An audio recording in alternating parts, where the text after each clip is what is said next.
इतिहास रटने की चीज़ है और सभी कहते हैं कि इतिहास में रटना पड़ता है, लेकिन ये कोई ज़रूरी नहीं है। अगर आप उसकी एक स्टोरी बना लें, एक अपने दिमाग में इस तरह का आप एक बिंब जचा लें, तो आप उसको परीक्षा में भूलेंगे भी नहीं और हल्के भी रहेंगे। इस तरह की जो बातें हैं वो हिंदी साहित्य का इतिहास है। उसमें राम कुमार वर्मा के बारे में आज हम 12 बातों पर विचार करेंगे। कोई एक प्रश्न तो निश्चित रूप से आने की संभावना है। तो ये देखिए अपने कि इसमें डॉक्टर राम कुमार वर्मा इतिहास की ये 12 बातें जो परीक्षा के हैं काम की। अब परीक्षा के काम की हैं इसलिए ही मैं आपको बता रहा हूं।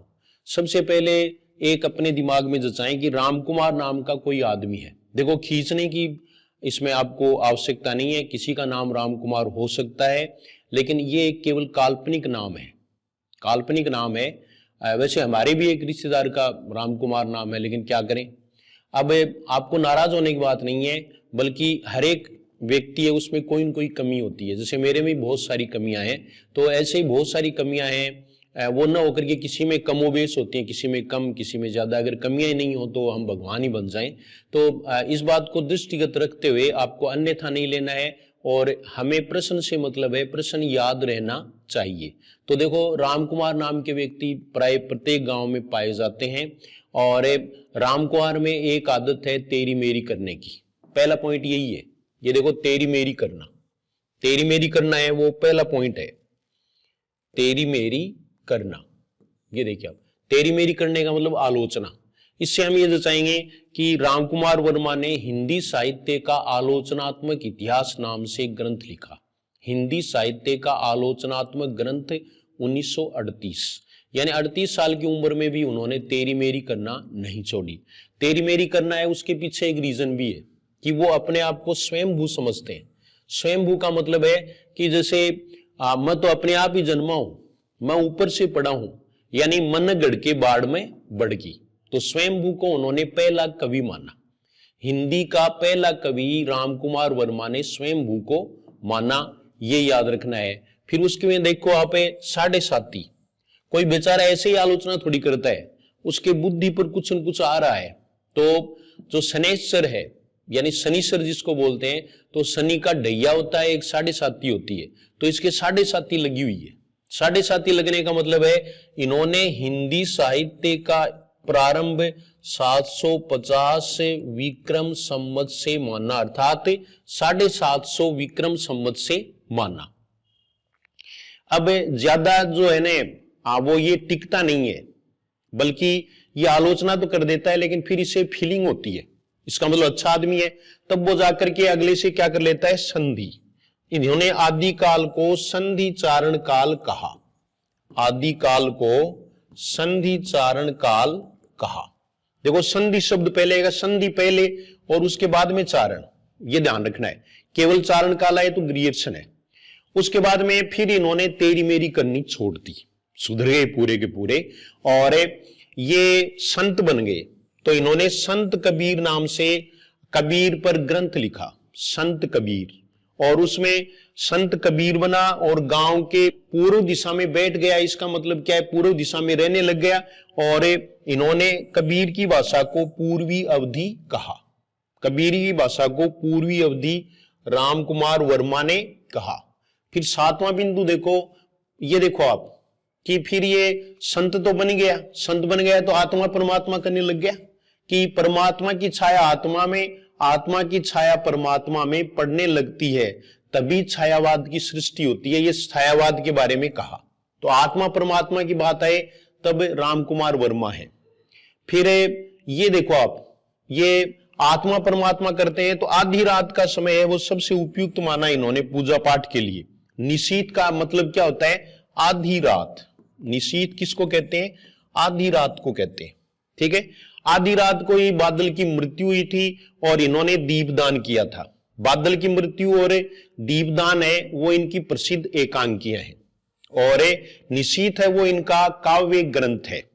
इसके बारे में देखो, फिर इन्होंने, ये और सुधर गया, इनको विदेश जाना पड़ा, पेरिस जाना पड़ा, तो इन्होंने क्या लगा ली, रेशमी टाई।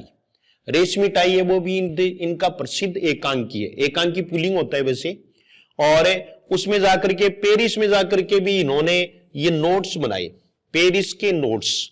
हालांकि आपको ये यहां ध्यान रखना है कि पेरिस के नोट्स हैं वो रामकुमार वर्मा के नहीं है, रामकुमार भ्रमर के हैं। रामकुमार भ्रमर पेरिस के नोट्स इनका प्रसिद्ध रिपोर्टाज है। पेरिस के नोट्स, नोट्स पर भी एक वीडियो मैं बनाऊंगा। नोट्स हैं वो 5-6 हैं हिंदी में, जिनमें एक पर प्रश्न है वो प्राय करते रहते हैं। तो हमने रामकुमार वर्मा के बारे में ये बातें सीखी। जीएस हिंदी क्लासेज में आपने एंट्री कर ली होगी, सब्सक्राइब कर लिया होगा, और जीएस हिंदी क्लासेज जो ऐप है उसको डाउनलोड करके जो फ्री डेमो वीडियोज हैं वो आप देख लें। उसके बाद में सोच लें कि आपको वो लेना है क्या। वैसे मैं आपको बता दूं कि संस्कृत का भी जो फर्स्ट ग्रेड का पेपर हुआ है वो प्राय टेस्ट सीरीज और नोट्स से है और पूरा पढ़ाया हुआ है। ऑफलाइन स्टूडेंट्स हैं वो भी जानते हैं। ऑफलाइन क्लासेज हैं वो आधार क्लासेज में चलती हैं झुंझुनू में हाउसिंग बोर्ड में, सुबह 8:30 बजे से आप वहां भी कांटेक्ट कर सकते हैं। रीट के बैच भी चल रहे हैं, सेकंड गेट के बैच भी चल रहे हैं, फर्स्ट गेट के बैच भी चल रहे हैं। इसके अलावा और भी जैसे एयरफोर्स है, एसएससी जीडी के बैच हैं, ये सब बैचेज हैं वो वहां पर चल रहे हैं, तो आप कांटेक्ट कर सकते हैं। और एक जो विशेष बात है वो है टेस्ट सीरीज की। टेस्ट सीरीज में ज्यादातर प्रश्न है वो आ जाते हैं। तो इससे पहले कभी टेस्ट सीरीज है वो काफी फेमस हुई थी पिछले एग्जाम में, और इस एग्जाम में जो है वो टेस्ट सीरीज का नाम रखा गया है राधिका। तो राधिका टेस्ट सीरीज में से खूब प्रश्न फर्स्ट ग्रेड में आए हैं। और दूसरी जो सेकंड ग्रेड के लिए टेस्ट सीरीज है वो है मैथिली टेस्ट सीरीज। दोनों टेस्ट सीरीज हैं वो ऐप पर उपलब्ध हैं, आप देख सकते हैं। उनका एक एक डेमो वीडियोस है वो यूट्यूब चैनल पर डाला हुआ है, तो वो आप उसमें देख लें और उसके बाद में जो है वो आप परचेज कर सकते हैं।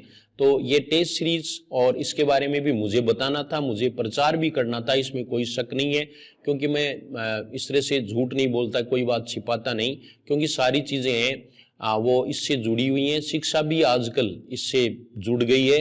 हालांकि जो प्राइस है वो बिल्कुल रीजनेबल है कोर्स की और इनकी, तो आप चाहें तो ऐसा कर सकते हैं, फायदे में रहेंगे। मैं तो इतना ही कह सकता हूं, जो भी कोर्सेज में चेंजेस होंगे वो इसमें तुरंत है वो डाल दिए जाएंगे वीडियो बना करके, तो उसकी आपको चिंता नहीं करनी है। क्योंकि कोर्स पाठ्यक्रम फाइनल नहीं हुआ, सिलेबस फाइनल नहीं हुआ है, अभी होना है फाइनल। थोड़ा बहुत ही कोई चेंज हो सकता है, हो तो वो आपको इसमें पूरा है वो मिल जाएगा। तो आप एक बार विजिट जरूर करें जीएस हिंदी क्लासेज की।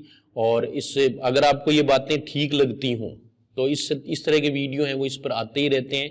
पहले भी बहुत सारे वीडियो तुलसीदास की रचनाएं और इन पर बनाया हुआ है, तो वो आप देख लें और थोड़ा समझें कि मैं बिना रटे भी बहुत कुछ कर सकता हूँ।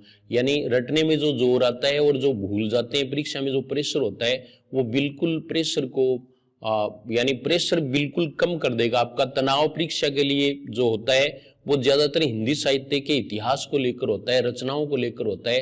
तो मेरा टारगेट इस बार यही है कि मैं ये प्रेशर दूर करूंगा और रचनाओं के बारे में आपको बताता रहूंगा। तो वीडियो आपने देख लिया होगा। अगर आपको वीडियो पसंद आया हो तो आप लाइक भी कर दें और शेयर भी कर दें, दूसरों को भी बताएं, आपको उलाना नहीं मिलेगा। Thank you very much.